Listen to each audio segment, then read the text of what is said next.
सबसे पहले हम समझ लेते हैं शून्यक किसे कहते हैं।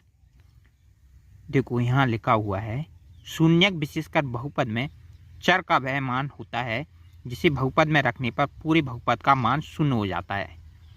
इन्हें बहुपद के मूल या हल सॉल्यूशन भी कहते हैं और एक ग्राफ पर एक्स अक्ष को काटने वाले बिंदु होते हैं। अब यहाँ पर हम बात करते हैं चर। चर क्या होता है? एक्स या वाई। तो चर का वह मान, कौन से मान, वह कैसे निकालेंगे जिससे कि बहुपद का मान शून्य हो जाए?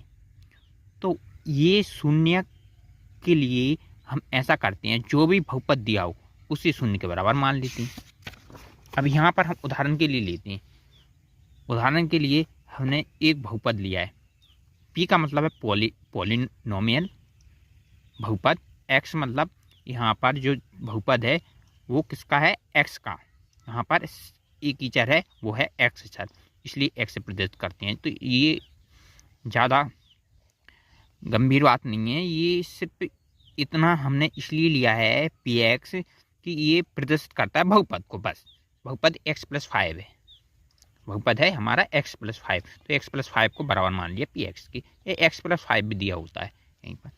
तो शून्य के लिए हम क्या करेंगे? x+5 बराबर 0 रख देंगे। तो x बराबर कितना आ गया हमारा? -5। 0 क्यों रखा? भाई 0 इसलिए रखा क्योंकि हमें एक ऐसा मान चाहिए, x का ऐसा मान चाहिए जिससे कि दिए हुआ बहुपद, क्या दिया है बहुपद? x+5, बहुपद दिया है x+5 का मान 0 हो जाए, इसलिए हमने 0 रख दिया। तो x बराबर -5 आ गया। क्या आया यहाँ? -5। देखो आप -5 रखेंगे यहाँ पर तो क्या हो जाएगा? -5 + 5 0 बराबर हो जाएगा। दिए गए बहुपद का मान x बराबर -5 रखने पर शून्य हो जाएगा, अतः x बराबर -5 दिए गए बहुपद का शून्य हुआ। तो जब भी कोई सा भी बहुपद दिया हो, यहाँ कौन सा बहुपद दिया? रेखीय बहुपद दिया है। क्यों रेखीय बहुपद दिया है? क्योंकि यहाँ चर की जो घात है, अधिकतम घात, वो 1 है, इसलिए। तो बहुत सी जगह जैसे कि हमारे मैथ्स में का वो द्विघात बहुपद भी आया है, और उस पर हम आगे सॉल्यूशन हल करेंगे।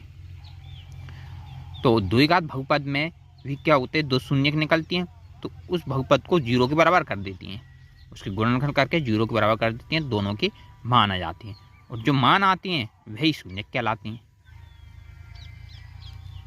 तो आज हमने क्या समझा कि शून्य किसे कहते हैं? कोई भी बहुपद दिया है